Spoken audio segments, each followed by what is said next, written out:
पुराने समय की बात है। किसी जगह दो भाई रहा करते थे।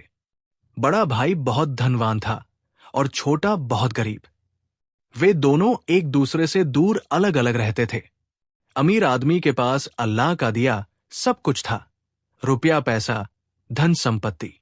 गरीब भाई के पास कुछ भी नहीं था। उसकी दोनों समय की रोटी भी बड़ी मुश्किल से चलती थी। इसके बावजूद छोटा भाई अपनी हालत से प्रसन्न था। वो अपने आप में मगन रहता था। उसे धन दौलत की कोई इच्छा नहीं थी। अल्लाह ने उसे शांति की दौलत दी थी। वो उसी को सारी दौलतों से बढ़कर समझता था। बड़े भाई का नाम अकबर था और छोटे का नाम असगर। असगर दिल का बहुत अच्छा था। वो खुशमिजाज इंसान था। अपने घर आने वालों का बड़ा आदर सत्कार करता था और उसके घर में जो कुछ भी होता मेहमानों के आगे लाकर रख देता। इसके विपरीत अकबर जो बड़ा था वो बड़ा ही कंजूस था। उसे लोगों का, खासकर गरीबों का, अपने घर आना बिल्कुल पसंद नहीं था। वो कहता था कि लोग मेरी दौलत की वजह से मेरे पास आते हैं, मुफ्तखोर मुफ्त का माल समझकर खाने आ जाते हैं। उसे तो असगर का भी अपने घर आना पसंद नहीं था। एक बार ऐसा हुआ कि एक फकीर उस इलाके में आया। उस जमाने में रास्ते से गुजरने वाले यात्री जहां से भी गुजरते, लोग उनकी सेवा सत्कार करते थे और जहां रात हो जाती वो वही किसी के घर में रात गुजार लेते थे। आज की तरह का माहौल न था कि नीचे की मंजिल पर रहने वाला अगर किसी परेशानी में है तो ऊपर की मंजिल में रहने वाले को न उसकी चिंता है और न परवाह। उस जमाने में लोग एक दूसरे के दो दर्द को अपना दुख दर्द समझते थे। जब फकीर उस इलाके में आया तो उसने सोचा कि यही कहीं रात बिता लूंगा। ये सोचकर वो फकीर बड़े भाई यानी अकबर के मकान के आगे रुक गया। अकबर का मकान दूसरे मकानों से बड़ा और शानदार था। फकीर ने दरवाजा खटखटाया। अकबर ने खुद दरवाजा खोला।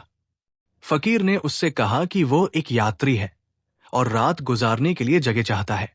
सुबह होते ही वहां से चला जाएगा। अकबर ने जब ये सुना तो उसको गुस्सा आ गया। उसने फकीर से कहा, तुम्हारे ख्याल में क्या ये सराय है जो तुम जैसे लोगों के लिए रात बिताने को बनाई गई है? अगर तुम ये समझकर यहां आए हो तो सख्त गलती पर हो। ये महल जैसा घर तुम जैसे गरीबों के लिए नहीं है। तुम जरा अपनी हैसियत तो देखो। हां, अगर तुम किसी गरीब, मेरा मतलब है अपने जैसे किसी इंसान के घर ठहरना चाहते हो तो दूसरी गली में चले जाओ। वहां एक आदमी रहता है, उसका नाम असगर है। वो तुम्हें अपने मकान में रात गुजारने की जरूर अनुमति दे देगा। अकबर ने ये कहकर जोर से दरवाजा बंद कर दिया। फकीर चुपचाप खड़ा उसे देखता रहा। अकबर ने उसे अपने छोटे भाई के घर का पता बताया था। अब फकीर के लिए इसके सिवा कोई उपाय न था कि वो असगर के घर जाता। अल्लाह का नाम लेकर वो चल पड़ा और असगर के घर जा पहुंचा। उसने असगर के मकान का दरवाजा खटखटाया। असगर ने दस्तक की आवाज सुनकर खुद आकर दरवाजा खोला। अपने दरवाजे पर एक फकीर को देखकर उसने मुस्कुराते हुए कहा, आइए, अंदर आ जाइए। कहिए, मैं आपकी क्या सेवा कर सकता हूं? फकीर मुस्कुराता हुआ उसके घर में दाखिल हो गया। सर्दी का मौसम था। असगर के घर में एक तरफ चूल्हा जल रहा था और असगर और उसकी पत्नी उसके पास बैठे हाथ सेंक रहे थे। फकीर को उन्होंने वही फर्श पर बिठा लिया। असगर की पत्नी मेहमान को देखकर फौरन उठ खड़ी हुई और घर में जो कुछ मौजूद था लाकर फकीर के आगे रख दिया। ये एक रोटी थी और ठंडे पानी से भरा हुआ मिट्टी का एक प्याला था। फकीर ने पूछा, बस यही कुछ है घर में? जी हां, असगर की पत्नी ने शर्मिंदगी से नजरें नीची करते हुए जवाब दिया। असगर भी बहुत शर्मिंदा हो रहा था। कहने लगा, हमें बहुत अफसोस है कि हम आपके लिए कुछ और इस वक्त उपलब्ध नहीं करा सकते।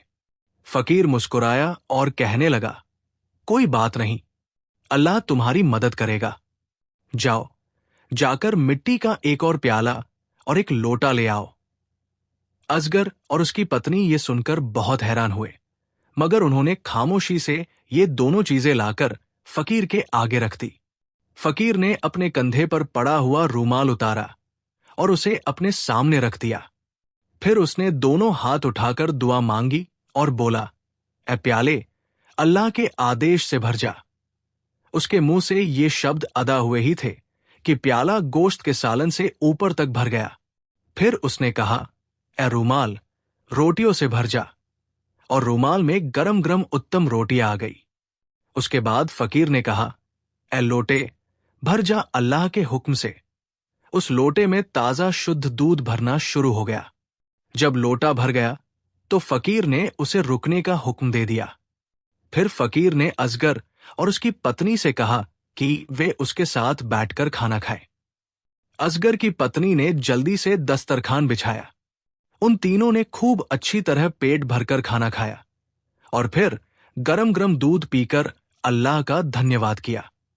एक अद्भुत बात यह हो रही थी कि जैसे ही वे लोग लोटे में से दूध निकालते या प्याले में से शोरबा निकालते तो उसमें से वो कम नहीं होता था, बल्कि फिर पूरा भर जाता था। अगली सुबह जब फकीर जाने लगा तो उसने वो प्याला और लोटा असगर को दिया और कहने लगा, ये मेरा उपहार है। अब असगर और उसकी पत्नी को भूख प्यास की कोई चिंता न थी। उन्हें जब भी भूख लगती तो उत्तम सालन और गरम गरम रोटियां आ जाती, और जब दूध पीने की इच्छा होती तो गर्मा गर्म ताजा दूध मिल जाता। अब असगर और उसकी पत्नी बड़े संतुष्ट ढंग से जीवन बिताने लगे। उन्हें कोई चिंता, कोई परेशानी नहीं थी। अल्लाह ने उनके खाने पीने का प्रबंध कर दिया था। कुछ समय इसी तरह गुजर गया। अकबर को एक दिन ख्याल आया कि काफी समय से मेरा छोटा भाई असगर नहीं आया। उसने सोचा कि चलकर देखना चाहिए कि दोनों पति पत्नी किस हाल में गुजारा कर रहे हैं। जरूर भूखे मर रहे होंगे। उसे पता भी नहीं था कि असगर की किस्मत ने किस तरह पलटा खाया है। इसलिए एक दिन अकबर असगर के घर जा पहुंचा। इधर उधर की बातें करते करते उसने असगर से पूछा, भाई, तुम्हारी गुजर-बसर आजकल किस तरह हो रही है? सीधे सादे असगर ने उसे सारी कहानी सुना दी। अकबर ने यह सुनकर कहा, अच्छा, मुझे वो रूमाल, प्याला और लोटा तो दिखाओ। असगर की पत्नी ने रूमाल, प्याला और लोटा अकबर के आगे लाकर रख दिया, और जब उसने रूमाल, प्याले और लोटे की जादूगरी देखी तो हैरान रह गया। उसकी आंखें खुली की खुली रह गई। उसके दिल में ये इच्छा मचलने लगी कि ये चीजें तो मेरे पास होनी चाहिए। इसलिए अकबर ने असगर से कहा, ये चीजें तुम मुझे दे दो। असगर ने पहले तो इनकार किया, लेकिन जब अकबर ने जोर दिया और असगर को तरह तरह के लालच देने शुरू किए तो असगर उसकी बातों में आ गया और उसने वो तीनों चीजें जो फकीर ने उसे उपहार के तौर पर दी थी, सोने के एक सिक्के के बदले में अपने बड़े भाई अकबर को दे दी। अगले दिन अकबर ने अपनी पत्नी से कहा, आज के खाने की तुम कोई चिंता न करो, मैं सब प्रबंध कर लूंगा। तुम जरा जाकर खेतों का चक्कर लगाओ, आज फसल कटेगी ना। अकबर की पत्नी तो यह सुनकर खुश हो गई कि आज उसे कोई काम नहीं करना पड़ेगा। वो खुशी खुशी अपने खेतों की तरफ चल दी। अकबर आराम से घर में लेटा रहा। उसे खाने की कोई चिंता नहीं थी, क्योंकि वह तो जरा सी देर में आ जाएगा। दोपहर को अकबर ने रूमाल, प्याला और लोटा लिया और उन्हें तख्त पर रखकर कहा, प्याले भर जा, रूमाल भर जा, लोटे भर जा। उसके साथ ही प्याले में सालन आ गया, रूमाल में रोटियां और लोटे में दूध आ गया। मगर प्याले में सालन बढ़ने लगा और लोटे में दूध। रूमाल में रोटियां बढ़ती नहीं और इतनी बढ़ी कि छत तक जाकर लग गई। सालन और दूध बर्तनों में से बाहर निकलकर तख्त पर बहने लगा और फिर कमरे के फर्श पर से होता हुआ मकान के बाहर आ गया। अब अकबर परेशान हो गया कि इसको रोके कैसे।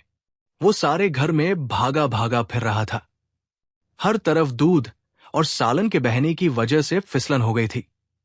उस पर से वो 2-3 बार फिसल कर गिरा। उसके सारे कपड़े और चेहरा सालन और दूध में लथपथ हो गए थे। बड़ी मुश्किल से वह किसी न किसी तरह घर से बाहर निकला और असगर के घर की तरफ भागा। इस दौरान सालन और दूध घर से निकलकर गली में बहने लगा। हर तरफ से कुत्तों और बिल्लियों की एक फौज जमा हो गई।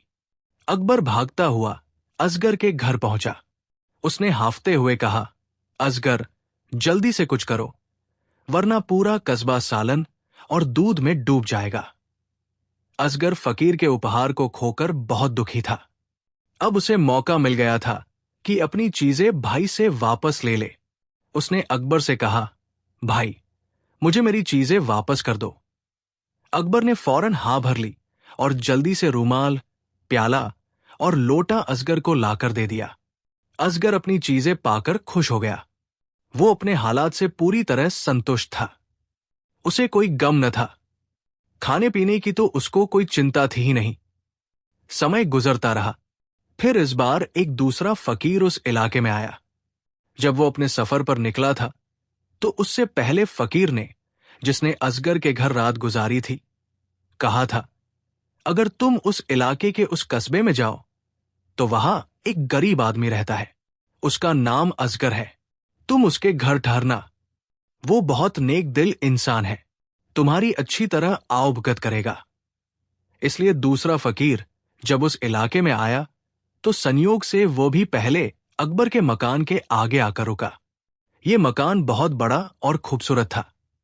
उसने सोचा कि क्यों न पहले इस घर के मालिक से रात को ठहरने की अनुमति हासिल कर ली जाए। मगर उसके साथ भी वही व्यवहार हुआ जो पहले फकीर के साथ हुआ था। अकबर ने यह कहकर उसको दुत्कार दिया कि उसका घर फकीरों के रहने के लिए नहीं है। दूसरा फकीर भी बेचारा पहले फकीर की तरह निराशा के साथ वहां से चल दिया। फिर उसने असगर के पुराने से मकान के दरवाजे पर पहुंचकर दस्तक दी। असगर ने दरवाजा खोला और बड़ी मोहब्बत और खुलूस के साथ उसे लेकर घर के अंदर आया।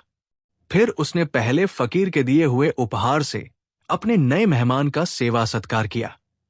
खाना खाने के बाद फकीर के लिए आरामदेह बिस्तर तैयार किया। जब वो उस पर आराम से सो गया तो असगर की पत्नी ये देखने आई कि फकीर को कोई तकलीफ तो नहीं है। उस वक्त उसकी निगाह फकीर के पहनावे पर पड़ी, जो जगह जगह से फट गया था और उसका पहनावा मैला भी हो रहा था। उसने असगर को सारी बात बताई और फिर कहा, क्यों न मैं रात ही रात में इस नेक इंसान के लिए एक नया पहनावा तैयार कर दूं। मेरे पास एक कपड़ा बहुत दिन से रखा हुआ है। असगर ने फौरन अपनी पत्नी को अनुमति दे दी। उसने अपने पुराने लकड़ी के संदूक में से कपड़ा निकाला और सारी रात जल्दी जल्दी मेहनत करके फकीर के लिए एक नया पहनावा तैयार कर दिया और सुबह उसके उठने से पहले उसके सिरहाने रख दिया। फकीर जब सोकर उठा तो अपने सिरहाने एक नया लबादा रखा देखकर हैरान रह गया। फिर उसके होंठों पर मुस्कुराहट आ गई। वो गरीबों के उपहार स्वीकार कर लिया करता था, इसलिए उसने असगर की पत्नी का सिला हुआ पहनावा पहन लिया और उन दोनों का धन्यवाद किया। जब फकीर जाने लगा तो असगर ने उसे सोने का वो सिक्का जो अकबर ने उसे रूमाल, प्याले और लोटे के बदले में दिया था, ये कहकर दिया, यात्रा के दौरान बुजुर्ग, आपको शायद इसकी जरूरत पड़ जाए।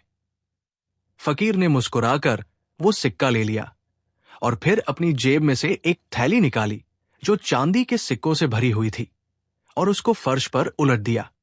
सिक्के चारों तरफ बिखर गए। फकीर ने कहा, तुम एक नेक दिल इंसान हो, दूसरों के साथ प्रेम और सहानुभूति से पेश आते हो, इसलिए ये मेरी तरफ से तुम्हारे लिए एक उपहार है। मेरी ये भी दुआ है कि मेरे जाने के बाद जो काम तुम शुरू करो, सूरज छिपने तक वही करते रहो। फिर फकीर ने अपने पुराने पहनावे में से रेशम का एक थान निकाला और उसे खोलकर कपड़ा फैला दिया। फिर वो असगर की पत्नी से बोला, ये तुम्हारा उपहार है। तुमने मेरा फटा हुआ पहनावा देखकर इतनी मेहनत से मेरे लिए नया पहनावा तैयार किया है। इस रेशमी कपड़े से तुम अपना पहनावा तैयार करना। मेरी दुआ है कि मेरे जाने के बाद जो काम तुम शुरू करो वो शाम तक करती रहो। ये दुआ देकर फकीर चला गया। फकीर के जाने के बाद असगर और उसकी पत्नी आपस में सलाह करने लगे कि ऐसा काम किया जाए जो अच्छा भी हो और हम सारा दिन करते रहें। असगर कुछ कहता और उसकी पत्नी कुछ कहती। वे लोग किसी फैसले पर नहीं पहुंच पा रहे थे। उनकी समझ में जब कोई बात नहीं आई तो असगर की पत्नी बोली, मैं पहले रेशमी कपड़े का ये थान लपेटती हूं जो फकीर मुझे दे गए हैं। इतने में तुम कोई अच्छा सा काम सोचो। असगर ने कहा, और मैं ये सिक्के वापस थैली में भरता हूं जो फकीर ने मुझे दिए हैं और चारों तरफ फैले हुए पड़े हैं। वे दोनों अपने अपने काम में व्यस्त हो गए और फकीर की दुआ के अनुसार सारा दिन दोनों यही काम करते रहे। असगर सुबह से शाम तक चांदी के सिक्के थैली में भरता रहा और उसकी पत्नी सुबह से शाम तक रेशमी कपड़े के थान लपेटती रही। शाम को उनका घर रेशमी कपड़े के स्थानों से और चांदी के सिक्के की थैलियों से भर चुका था। उनके घर का हर बर्तन, हर बाल्टी, हर प्याला चांदी के सिक्कों से भर गया था। अब वे धनवान हो गए थे। रात को अकबर गली से गुजरा। वो बड़ी अकड़ के साथ अपनी छड़ी लहराता हुआ चला जा रहा था। उसने असगर के घर के दरवाजे पर रुककर दस्तक दी। जब दरवाजा खुला तो घर में भरे हुए चांदी के सिक्कों की चमक से उसकी आंखें चौंधिया गई।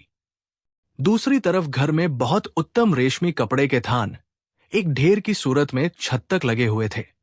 वो ये सब देखकर हैरान रह गया।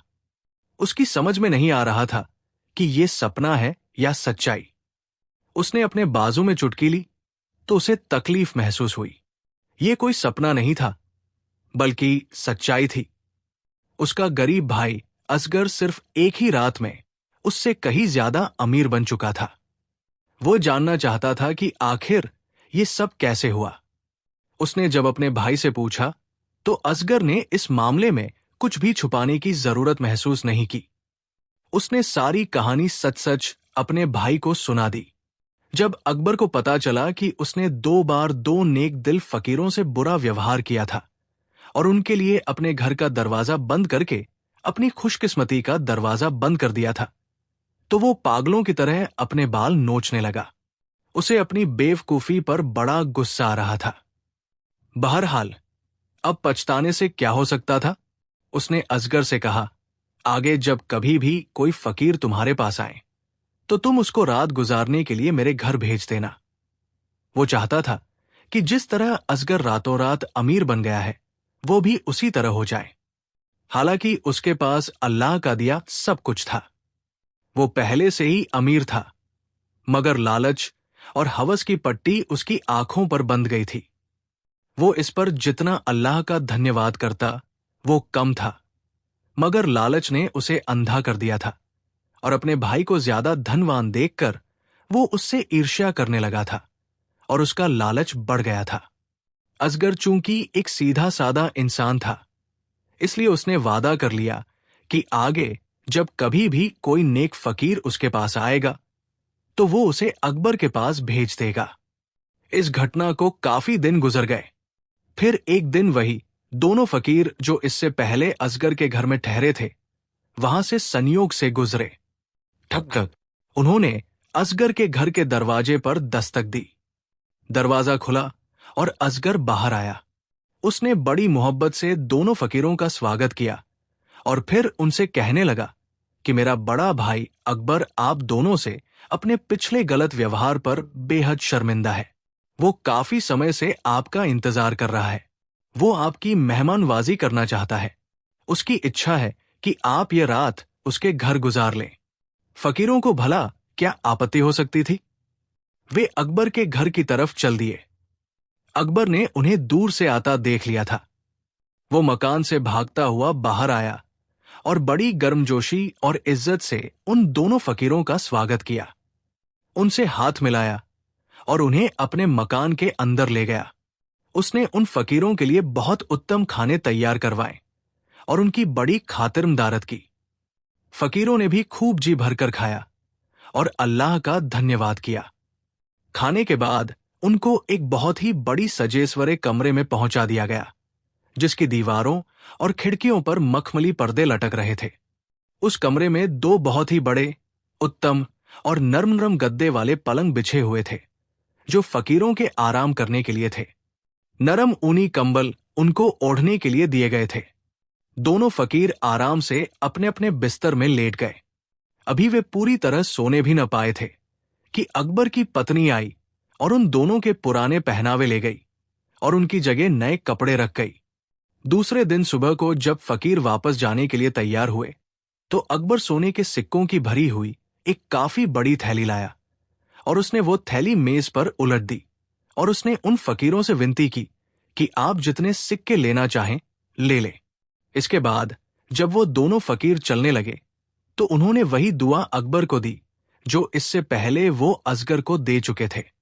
उन्होंने कहा, तुम लोग आज सुबह सूरज की पहली किरण निकलते ही जो काम शुरू करोगे शाम तक वही करते रहोगे। उसके बाद दोनों फकीर चले गए। अकबर एक लालची और लोभी इंसान था। वो हर हाल में अपने छोटे भाई असगर से ज्यादा धनवान बनना चाहता था। वो सोच रहा था कि कोई ऐसा काम करूं जिससे मैं असगर से ज्यादा अमीरकबीर बन जाऊं। इस दौरान उसकी पत्नी ने अपने आप से कहा, अब सारा दिन तो मुझे रेशमी कपड़े के थान लपेटने हैं। मेरी बकरियों और गायों को चारा कौन डालेगा? उनको चारा देने में समय खराब होगा। मैं जल्दी से उनको चारा और पानी दे आऊं। उसने पानी की बाल्टी भरी और जाकर उन जानवरों के आगे रखे हुए बर्तनों में उंडेलने लगी। उस वक्त सूरज की पहली किरण दिखाई दी थी। अकबर की पत्नी के पास इसके सिवा और कोई काम न था कि वो शाम होने तक बाल्टी से पानी उंडेलती रहे। उधर अकबर अपने कमरे में बैठा सोचता ही रहा कि क्या करूं कि बहुत ज्यादा धनवान बन जाऊं। हालांकि वो अगर अपने सोने के सिक्के थैली में भरने शुरू कर देता तो सारे दिन में उसका घर भर जाता, मगर वो तो असगर से मुकाबला कर रहा था। जब उसकी समझ में कुछ न आया तो वो अपनी पत्नी को ढूंढता हुआ बाहर आया। बाहर उसकी पत्नी अपने मवेशियों के लिए बर्तन में पानी उंडेल रही थी। ये देखकर अकबर गुस्से से बेकाबू हो गया। वो तो समझ रहा था कि अभी तक वो रेशमी कपड़े के कई थान लपेट चुकी होगी। इसलिए उसने गुस्से में आकर एक छड़ी ली और अपनी पत्नी की पिटाई शुरू कर दी। उस वक्त सूरज निकल रहा था। अब अकबर को शाम तक यही काम करना था। वो लगातार अपनी पत्नी को छड़ी से मारे जा रहा था और उसकी पत्नी शोर मचा रही थी। शोर सुनकर सारे पड़ोसी अकबर के घर में जमा हो गए। उन्होंने अकबर से पूछा कि वो अपनी पत्नी को इस कदर क्यों मार रहा है, मगर उसने कोई जवाब न दिया और न अपना हाथ रोका। डंडा उसकी पत्नी पर बरसता रहा। कई लोगों ने जब उसे रोकने के लिए उसके डंडे को पकड़ने की कोशिश की तो वे चीखते हुए भागे। अकबर ने उनके साथ भी कोई नरमी नहीं की। कई डंडे उनके भी लग गए। वो किसी के काबू में नहीं आ रहा था। ऐसा लग रहा था जैसे उसके अंदर कोई जिन्न समा गया है। उसको छोड़कर लोगों ने चाहा कि उसकी पत्नी को ही वहां से हटा ले, मगर वो भी फकीर की दुआ के असर में थी। वो लगातार उस बर्तन में पानी उंडेले जा रही थी। उसके हाथ से बाल्टी छीनने की कोशिश में कई लोग दूर जा गिरे। ऐसा लगा जैसे उन्हें किसी नजर न आने वाली ताकत ने धक्का दे दिया हो।